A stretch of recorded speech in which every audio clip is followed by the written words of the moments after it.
Welcome to the Steady On, Stronger Together podcast. I am your host, Angie Bauman. In 1998, our guest today, Janet McHenry, began walking through her community. As she walked, she prayed. She prayed over things in her own life, and she prayed for the people of her town, neighbors, business owners, friends, strangers. The practice of prayer walking transformed Janet's life. Her physical health improved with the increased exercise, and her spiritual life deepened because of the dedicated hours she spent communicating with her Creator. Now Janet writes and speaks on prayer, and she joins us today for a conversation that I believe will be inspiring to you. Let's listen in.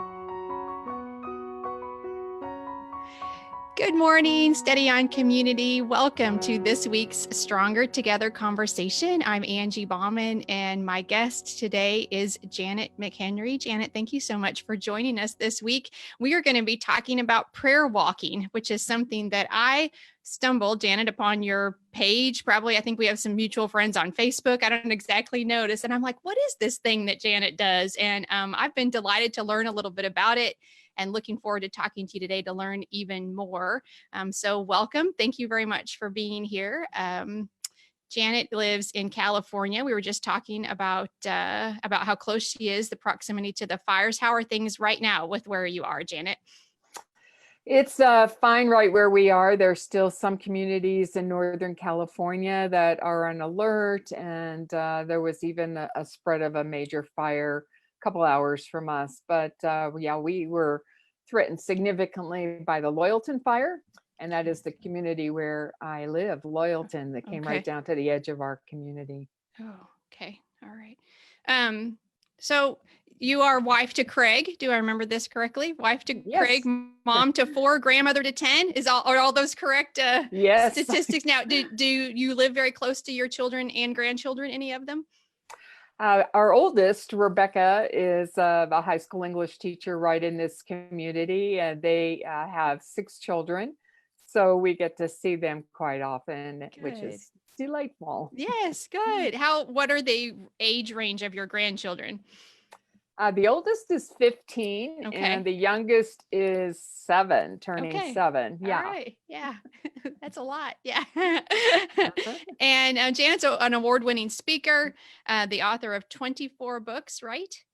Yes. Including the bestseller Prayer Walk. I had a guest on not too long ago that I said how many books, and she's like, I think it's that many or whatever. I'm like, I can't imagine losing track of, I know what it takes to birth a book into the world, and I think you'd remember each one of them. But your bestseller Prayer Walk is one of the things that you're most known for, right? And your ministry name is Looking Up. Talk to us about the ministry name. What's Looking Up about for you?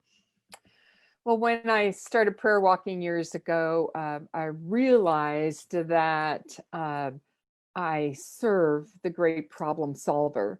I think one of the most satisfying things for me is to fix a problem, to check things off my list. And I realized through prayer, actually, that the best problem solving technique is looking up, asking God for his direction, his intervention in our lives. I think we'll get to this probably in just a minute, but prayer for me has changed so much as my relationship with Jesus has grown, because I realize that what I need in a situation is often not what I ask for, because I ask for what I think the solution is, which I think is what I hear you saying right there too. I know how I'd like you to work this out, and if I just pray hard enough, you'll work it out the way I need you to, I want you to, right? And my prayer life has changed so much as I begin to say, this situation, and I'm going to say it out loud because it helps me. But what I really need from you is your provision and your peace and your presence, which you promised me already. So help me understand how you're doing that, right? Like, it's a totally different way for me to pray. I'm praying more about connection with him than I am about a solution, like what you're saying, to a specific problem, the way that I think it needs to be fixed. So yeah. And so Janet can be found at janetmchenry.com. And I will, of course, put that in the comments and the show notes and all that. But let's talk just a little bit about prayer walking. You began in 1998, so you've been doing it a while. And so take us back to the beginning, if you will. What is prayer walking, and how did you get started? Where did this come from in your life? Came out of a kind of a physical crisis, actually. I had been in a season of extreme pain, and my hips were screaming so much at night that I needed painkillers to get to sleep. I was huffing and puffing, going up and down stairs. I was overweight. And the worst moment, I think, was when I walked out my back door one day and I found myself in a crumpled heap because my knees had given way. Mm. So I knew I needed to do something about my health, but I'm a multitasking woman. I also knew that for some time God had been calling me to a deeper life of prayer. So, multitasking me, I just decided I'll get up a little bit earlier the next morning and I'll walk, and that I'll pray while I walked. And that's as simply as it started. And I really did not have the vision for Mhm. prayer walking at that time, but it changed one day when I saw what I call a single daddy's ballet.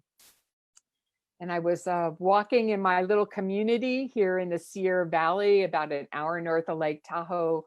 We live in an alpine valley at 5,000 feet, where my husband is a rancher.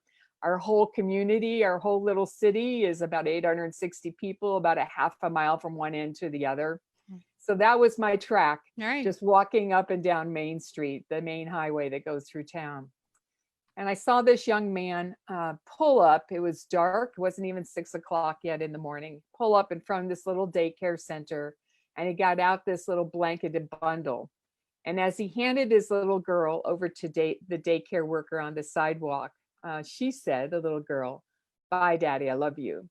And I knew right at that moment Mm. that God had me out on the streets, less for the minus of my own prayers, my Yeah. marriage, my family, my students in my English classroom, but more for the needs of those around me. And that I simply had to open up my eyes, ask God to give me his insight, and then to pray for the needs as best I saw them. Mm. So that's I when love that. prayer walking started. There's this awareness. That's what I hear you saying, is that there's so much that looking up towards God, but also looking up or around, maybe, right, to what's going on Exactly. just right. I read that story maybe on a blog or something that you had done on your website or something, and it really hit home for me. And just one day early this week, we had an early morning that just it was like calling to me. I don't know if you know, and I just like the season is Mhm. changing, and I knew it had this like crispness. I could just, from the inside of my house, I could tell. And even though my kids were kind of getting ready for school stuff, I'm just like, I'm going outside for just a minute to just kind of feel that. And I stood there on my front porch, didn't even go anywhere. And a couple walked by with a dog. It was obviously like a newer dog. They were trying to get it trained or whatever. But there was something between the couple that in my soul, I could just feel wasn't quite right. And I thought about your story and saying that. And I did just spend a moment in prayer. And I had gone outside for myself, what you're saying, right? Because I wanted to experience that Christmas. But what walked by my front door was something I felt like there was a need in that. And I just appreciate that. And I think largely that stirred in me because of what I'd read and how the Holy Spirit stirred in you through that incident as well. So, you, about 800 people. What have you learned as you've looked around and looked up for the people of your community? What have you been learning about God, about yourself, about others? I feel like this is an act of service, right? I mean, you're walking, which Yeah. benefits you, but you're watching. And so how has that changed you? What have you learned? Um, I've learned several things. Mm-hmm. First, that God cares about the details. Mm. There was one day where I was walking and I just felt God's prompting to pray that this couple in my neighborhood would get married. And it was just the most curious idea. This couple had been living together for a long, long time. They'd raised each other's kids. And I just kind of struggled with God a little bit. I'm like, God, they're in Rotary, and if Rotary can't convince them to get married, then what effect would my prayers have? And there was a stillness there, and I just knew that God wanted me Yeah. to lift that up. Yeah. And sure enough, about 2 months later, in our little tabloid newspaper that comes out every 2 weeks, here's this wedding announcement, this invitation for the whole town to come to the city park because they're getting married. And I thought, God, you're just showing me that in those details of life, and that's a pretty major detail, but God Mhm. cares about all of those things about Mhm. us. Mhm. He also showed me that he wants us to pray big. You know, I was walking out of town one day and I was coming back in, and I noticed the city limit sign. At that time, it said Loyalton, elevation 4,980 feet, and population 1,120. I think we were at that time. We've shrunk some, and I got this vision, this idea. What if the city sign said Loyalton, a place where God lives? And Hmm. that was confirmed, when I was reading in the very last verse of Ezekiel, that Jerusalem, a place where God lives, the name Jerusalem, that's what that means, a place where God lives. And I had the idea, Janet, pray that the whole town comes into a personal relationship with Jesus Christ. The That is a whole big town. prayer. He wants us to pray big. Mhm. And, I have seen uh, people that I never would have thought, come to their knees and to learn what it means to have a personal relationship with God. And it's not like, oh, good for you, Janet, you've prayed for that. Mhm. But it's more like, I am so privileged to partner with Jesus Christ for my community. And there's that sense of partnership in praying big. I think the last um, big lesson that I've learned about prayer as I've been prayer walking is that it's not so much about the answers, Mhm. it's all about the access. Mhm. The ultimate purpose with prayer is that we develop a closer relationship with our Father God. And that as we are praying, that our thoughts, our actions, our words become more aligned with Him. So, not so much about the answers, although that sure is an encouragement, Yes. but Mhm. it's more about that deeper relationship, that access that we have with Him. Yes, do you find this? I find when I really focus on God in my prayer time, because I think I'm sitting in the book of Nehemiah right now, and I'm learning from Nehemiah that he has this he prays for a length of time over something, but then he also offers some spontaneous prayers. And I think there's a place for both, right? But I have learned when I will actually focus on God for a length of time about a situation or about an attitude or about, something that is in my heart, that he does so much invitation for me to look at myself, that when I just talk about the problem, it doesn't do that for me. I don't know if I'm making sense with that, but there's so much about sometimes the situation or either sometimes we say the answer is no, or the situation doesn't change, or whatever the case may be. But prayer helps and moves me, even if the situation does not move. That's one of the things that I've experienced in my prayer. Um, so do the people of your community, because it's small, I would think mostly you know each other's business and all that kind of stuff. Do they know you're the prayer walker? Do they know what you do for them? I was pretty much flying under the radar, I would say, the Okay. first couple of years, and then my agent at that time encouraged me to write about prayer walking, and I Sure. struggled with that idea a lot because of Jesus' teaching about not praying Mhm. out on the street corners Sure. and making yourself all obvious. I was just a dark figure praying early in the morning, up in just walking as far as anybody would know. And in fact, I was in the little pharmacy one day, and this guy I knew to be a logger, he came up and he goes, "That's you in the morning, isn't it? That's you walking on the streets." And I'm like, "Yeah, Yeah, yes." And it's I'm okay. still, but I'm not trying to break in anywhere or some friends around me said, "Janet, we've seen so much transformation in you. I think you Mm, need to write the story." And then even before the book came out, and that was in 2001, early in 2001, so an editor at Health Magazine found out about the book and then came and spent 3 days actually taping my prayers, interviewing me, talking to me, and walking along with me early in the morning. And then they sent a big photographer, and he spent 3 days for taking Wow. pictures of me. And so, no, literally, this photographer had his tripod set up right on Main Street, right on the state So highway, then taking then pictures. it's hard to just be the dark Right, figure in the morning. Yeah. right. I know. Even my high school students were like, "Mrs. McHenry, what was that guy doing taking pictures of you for?" I said, "Well, There let are me no tell you secrets in a alone." town of Yeah, 800. no, No. no, it was out by then. And in fact, the editor went around and started interviewing business people and asking things like, "So do you know that this Janet McHenry person, that she prays for you? Do you have a Mhm. problem with that?"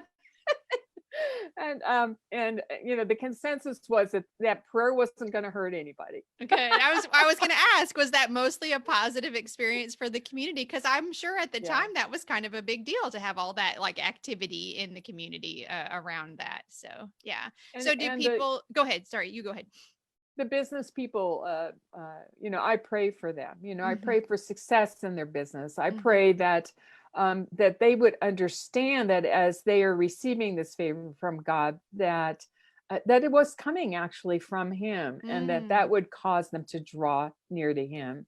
Oh, I And love that. I've seen Yeah. that happen in several cases. That it's pretty cool. I love that. Not just that the success would come from for someone, or that the good thing will come from for someone, but that when it does, they will recognize that that is from God and then humble themselves before Him and give gratitude. Right? That's beautiful. Yes, Yeah. yeah.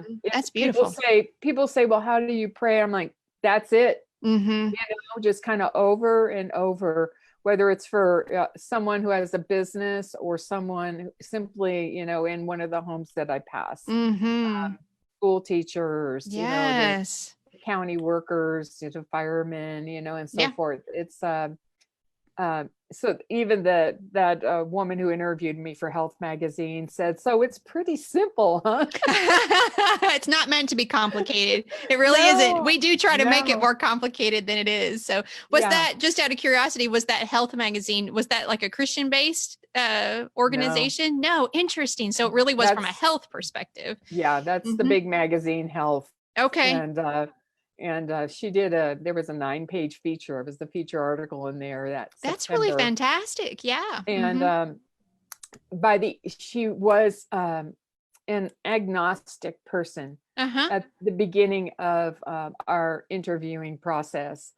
But by the end of it, she began to ask me Yeah. to pray for her sister who was Uh huh. struggling Uh huh. with her teenage children. They were rebelling. And, Yeah. when someone asks you Yes. to pray, that's I think, one of the Yeah. first signs of faith. Yes. That's just, it's a testing of the waters thing, Mhm. sticking your foot, in the river to see whether it's going to part, whether God can Right. work. Yeah. And it's So, also an evidence that they see God in you, right? Because I think sometimes people who they like, I don't know how to pray, but I see that you know how to pray, right? And I think that's mhm, that's it's an affirmation for you, but also what you're saying absolutely is I would like this. I would like what she says is true to be true for me, right? yes, Yeah. absolutely. Yeah. Yeah. So do people in the community ask you to pray for things specifically? Do you sometimes walk by a house or business and know specifically that there's something in their life that they would like you to be praying for? Um, because it's a small community, Hmm. I often will know Uh-huh. about what's going on in people's Sure. lives. And I was the high school English teacher to all the juniors and all the seniors in our Mhm. little high school. I was the academic advisor. I knew so many different families Yes, and of course. could pray with, that kind of background or information. Yeah. But sometimes God will just prompt. And as you prayer walk, consistently, you just begin to know things. Yeah. You hear things, you Mhm. hear couples arguing, you have a sense of maybe some of the struggles that they're having. You see them working on their vehicle that that they need to drive to Reno, which is about an hour away the next day to get to work. Yeah. It's interesting how you begin to almost have that sense that perhaps that you're a watchman for your community, Yeah. and that as you're walking the boundaries of the community, that you're really partnering with God, that God's Yeah. stamp is on you to be a minister for your community. So That's so beautiful. It really, and it takes me, I mean, I'm in Nehemiah right now. I just said that, I know. So everything's yeah. reminding me of Nehemiah, but it reminds me of that. Like, why did they need to build the Yeah. walls again? Walking the walls. Yes, exactly. They needed to see where the broken places were. They needed to be able to put people on the walls to keep the enemy out. Right. And they needed that security, that walk. And it just, I think of that, and what you're doing for your community is so much like that, and building a wall so that the community is able to focus more on God and what he's doing. And you're like a person in the gap, right, between the community and holding them safe against enemy attack even. Yeah. Yeah, I think It that's is, it's definitely a sense of calling that I yeah. have. Maybe it wasn't from the get-go. Sure. As I said Yeah. earlier, there was a lot of minus, and it doesn't mean that I don't pray for other requests, that I don't pray for my family, my kids, my grandchildren, other circumstances or things that come to mind. But as you prayer walk consistently, you begin to have the sense that wherever you are, there's a need for prayer. Yeah. Mm-hmm. Mm-hmm. And be Absolutely. it as you're walking in your community, you're walking your neighborhood, or as you're walking into your classroom to teach, Sure. or as Mm-hmm. you're walking into Walmart to buy Mm-hmm. groceries, Mm-hmm. and you just want to get things done. Yeah. But let God sort of interrupt your thoughts Mm-hmm. and make your mind more sensitive to the needs of those who are around you.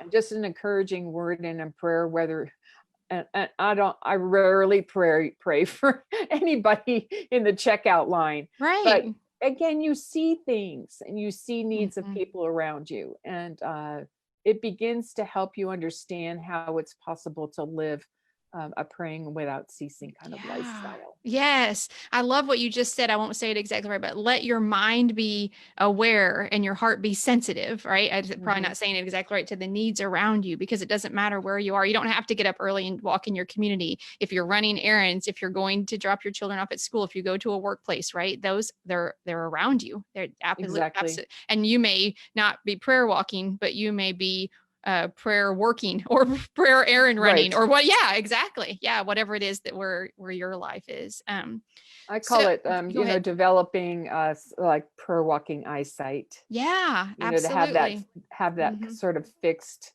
Hmm. sort of idea in your mind. Yeah.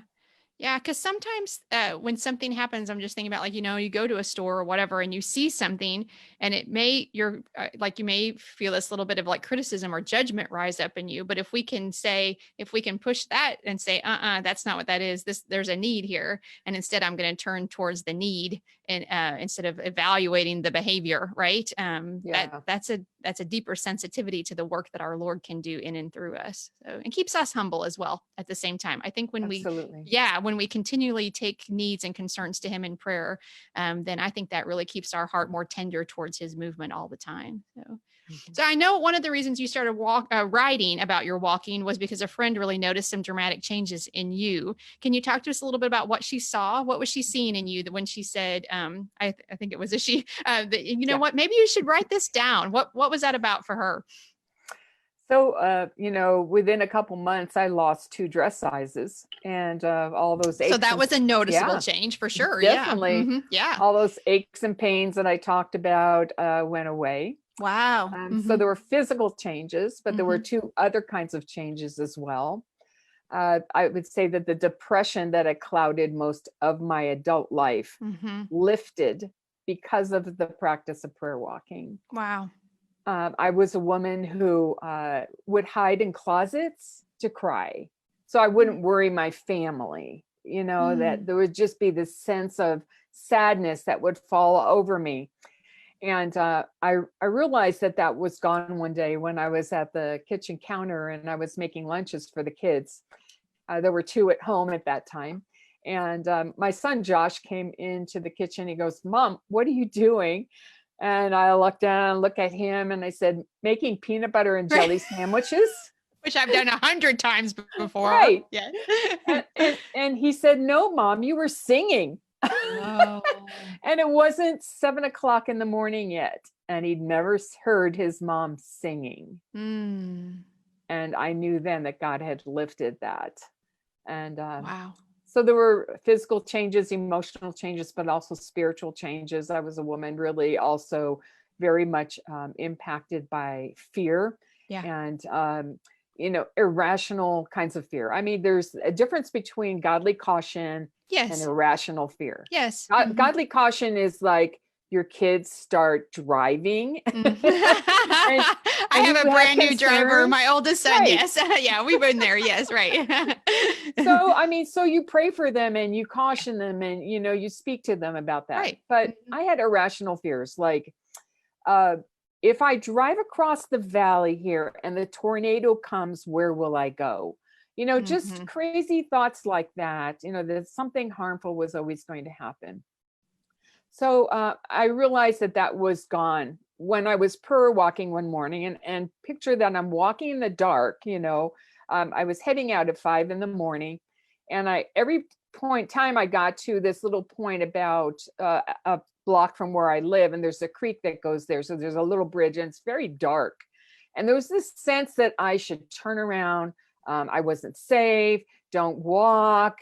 Someone's going to get you. That sort of thing. And I would just have this real sense of anxiety just walking in that dark area. Hmm. So I began to pray for God's protection for me, and I would speak against fear. Mhm. I speak aloud against fear. Yes. And one day I was approaching the bridge, and I realized I did not have that anxiety anymore. Wow. And I realized that because that sense was drawing me closer to the Lord, fear decided to give up. Yeah. He gave up. He gave Yeah. up because it was Yeah. only drawing me closer to God. So there were really dramatic changes in my life, and those have stuck. I can't say that I've never had a sad day. I mean, we've all Sure. had some sad days during this season of COVID Yes. madness. Mhm. But that I know that God is with me. I don't need to cry in closets. Mhm. I just Yeah. I just need to get out and walk.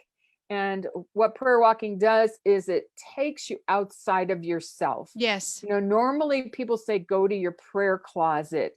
And so that's what I had done in Mhm. different seasons of my life. But I've pictured this, okay, I'm in there and I'm Yes. all focused on my stuff. But when you're prayer walking, you're focused on others out there and the needs that they have. Yes. And so that takes you outside yourself. And of Yeah. course, it will lift your spirits. So, Yeah. You have been so open with us. You are painting a very dramatic picture of change from a woman who struggled to get upstairs, in a lot of pain, on medication, crying in closets. These are some of the things that I've been hearing, to a woman who is writing and speaking and encouraging because of this deep connection, that knows how to tell fear to go away, that knows her father is with her all the time. And not only do you, this is what I'm sensing from you, not only do you know that, but you believe it and are called to share that in such a way. What a blessing you are to your community. I guess I just want to point that out, because I know this is true. Someone's going to listen to this, watch this, and they're going to be more like in a place where you were before and wonder, I don't know how this feels too big. Right. I don't know how to start. And what I hear you saying, Janet, is I started at 5 in the morning, not really knowing exactly why. And over time, it changed my life dramatically. Is that fair to say? that's what happened. Yeah. Mm-hmm. Honestly, that's what happened. Mm-hmm. And because I was teaching, I had to Mm-hmm. put that into practice by getting up earlier. I Sure. just started simply Yeah. with 15 minutes. Mm-hmm. I gave it 15 Really? minutes. 15 minutes is where you started. 15 minutes, not Mm-hmm. so that's not even a mile in length. Yeah. Just Mm-hmm. kind of walking from just one area in my neighborhood down the street a little bit and coming back, and then added on. Mm-hmm. Now that I am not teaching anymore, Mm-hmm. I put that season of life behind me. I walk basically the hour wrapped around sunset, as I call it. Oh. And I have a husband who is a very much a night owl. So I've shifted my hours more to accommodate him. And Yeah. so, when someone says, if you really want to have a deep prayer life, you have to get up early, blah, blah, blah. Hmm. I say, work with the clock that God has given you, your internal Amen. clock, Yes. and Hmm. allow that, plan for it, definitely, because if you don't plan for it, it's not going to You happen. have to make space. Right. Yes. Absolutely. Hmm. Yes. But, start simply. Make sure you have a good pair of shoes, Hmm. that are going to support your feet. Because if you don't, you'll begin to have aches and pains, not only in your feet, but also in other joints in your body. Hmm. Make sure that you're dressed appropriately for the weather. I live in an area that's going to get snow soon. So I actually have walking boots, Okay. that grip. I have these other rubbery things that I can put over my shoes. They're called Get a Grip. So if there's even Okay. ice on the road, that I won't slip. You want to also make sure that you stretch. If you begin to get achy partway into your walk, just take a few moments and stretch well. I Hmm. have some stretching exercises listed in the book. Okay. And if you don't stretch, at least afterwards, you probably will begin to feel a little achy as well. So that just some simple kinds of things. But Yeah. walking That. is simple and prayer is simple. Jesus taught the prayer is Yeah. simple. Yeah. The whole Lord's Prayer, our model for prayer is 23 words. So we can Wow. keep it simple too. Hmm.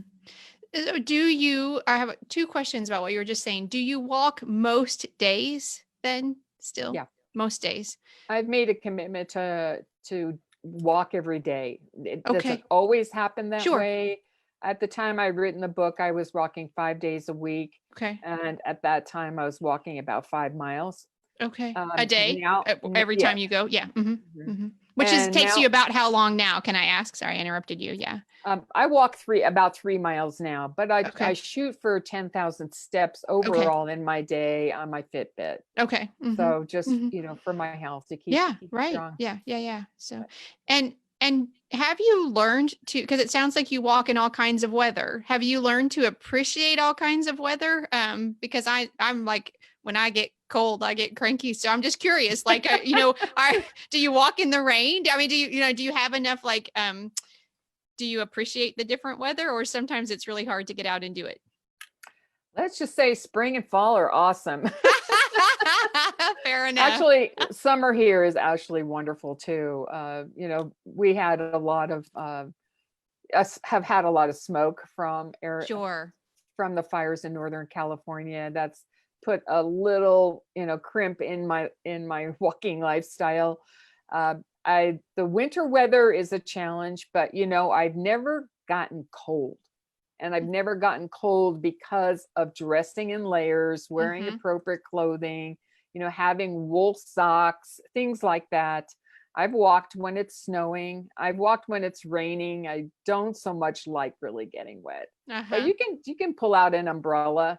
Yeah. There was one day that I was all dressed to go out, and I walked out and I saw that it was snowing, and I thought, oh man, I don't know. And I thought, well, just put your snow boots on. So I went back in the house. I put my snow boots on, and I walked it was about 3 houses down, and I looked on the street, and there were these huge mountain lion tracks. So Oh, the mountain lion literally had just gone through there. And if I hadn't changed my shoes, we might have had a meeting. But there are that all doesn't kinds of sound good. Yeah. challenges. But There's yeah, like just scripture dress for about the that, about he crouches like a lion, right? Or he prowls like a right. lion. But even Uh, for people, who live in Phoenix or areas where it's super hot, you can mhm, find places to walk. mhm. You can find a mall or something like Sure. Yeah. that. A lot of Mhm. people just walk a mall Yeah. when it's too hot, Yeah. Mhm. outside, too humid. So you've been doing this a long time, and I mean, we've talked about some of the benefits that you've seen in your life and all that, but I think there's probably a heart reason that keeps you motivated, right? There's a heart reason that you're like, no, just get your snow boots. Because we don't, oh, no matter what it is, we don't always want to do it. And so, can you just talk to us just a little? What's the heart what has happened inside you that this is really good for me, and I desire to have that in your life?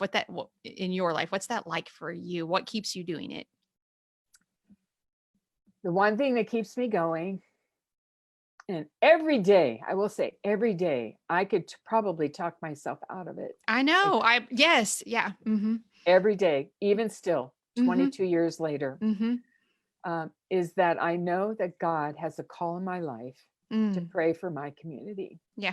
Mm-hmm. So whether I feel like I need exercise for my body or Yeah. not, I know that my community needs prayer. Mm-hmm. And Mm-hmm. that's it. That's Yeah. it, basically. Yeah. And that's beautiful, because sometimes I learned it's different. It was physical. I was in a head-on car crash 10 years ago, and I went through a lot of rehab, and I had to keep going to rehab and the gym. And then I was like kind of released and more on my own and all that.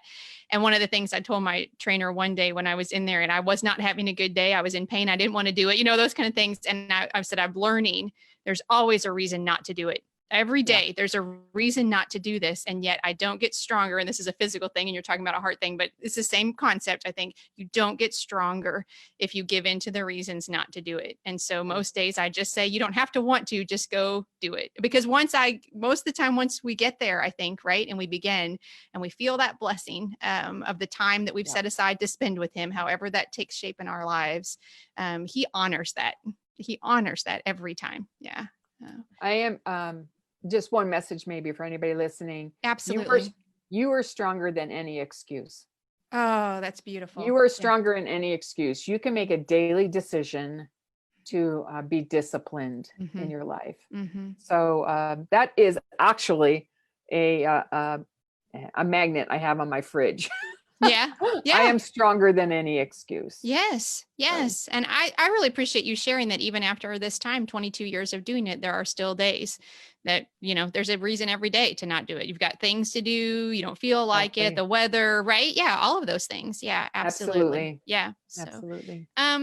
just as we wrap up, you already have done this some, but just, for that woman, who is more in the place of her life where you were when this began, just speak, if you would, a word of encouragement to her about her health, about her worth, about God's love for her.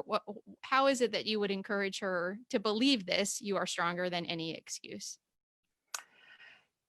I was at a place where I felt like I was weak, I was hurting, God couldn't use me, I'm a mess. And all I did was make a simple decision to get up a little bit earlier and to walk and to pray. And just God will honor all of those kinds of decisions that we make to follow him, whether it's in regard to disciplining our bodies to be healthier, whether it's in regard to spending a little extra time in prayer for our family or our community, that he will honor and bring favor into our lives. I'm convinced of that. Yes. Yes. And we've talked mostly about your life and how your life has been impacted in a positive way because of this. And you mentioned your son just briefly, but I'm going to go out on a limb and I'm going to bet that after you begin to see these changes in your life, that you're better in your marriage. I would bet you're better as a mother and a grandmother and as a friend, because when we think is that we're not worth it sometimes, or we can't do it. And what we forget to notice is the impact that our not taking care of ourselves physically and spiritually, the impact that has on the people that we live with and we love. Right. And so, Absolutely. I was a woman who actually had typed my own divorce papers. I was working in my husband's law office at the time. Wow. He used to be a lawyer. He became a rancher, just to see what it would look like. Type them up. So I've gotten from that point to a point where I love my husband more than ever. Yeah. And I'm seeing his love for me as well, sacrificial love for me. That's beautiful. So, thank you for sharing that too, because I think that's a real encouragement. We forget that part sometimes, I think, about how our own mental and physical health is impacting those that we love as well. So absolutely. Janet, this has been wonderful today. I've learned so much. I've been very encouraged. I know those who have been watching, and thank you for those who've been watching. I know that have been watching live and who will pick this up later will also be very encouraged. I want to also encourage you to look up Janet and to follow her. Her website is Janet McHenry. I'll put that in the comments.com. Anywhere else that you would like to suggest that we follow you? I'm all over Facebook. Are you? Okay. Is that looking up or is it Janet McHenry? Janet McHenry, Okay. and Janet McHenry, my profile page, and Janet McHenry looking up Okay. my author page. Okay. I'm on Instagram, Pinterest, Twitter, and occasionally on LinkedIn even. So it's hard to keep up with all the things, isn't it? I find it challenging to keep up with all the things. Yeah. I actually don't keep up with all the things. So definitely I encourage you to check out what Janet is doing. Are you working on a new book right now? Can I ask, is there anything in the works right now? I have several books out in proposal right now that are being considered, and I have some other projects in the work. I'm currently going to be recording the audio version of Prayer Walk. So wonderful. Are you going to do that yourself? Oh, that's a big undertaking. I think that's great when the author reads it, but that's a big undertaking. Yeah. So we look forward to that for sure. So check out what Janet is doing and keep up with her. And again, Janet, thank you so much for joining us this morning and sharing your time with us. And until next time. Thank you, Angie. Thank you. I love, love, love what Janet said about allowing God to open our minds in awareness and our hearts in sensitivity. Friend, there are needs all around us, and I'm so moved by the idea of worshiping God's creation as we share our heart with Him in prayer. Who might be blessed by your prayer walk today?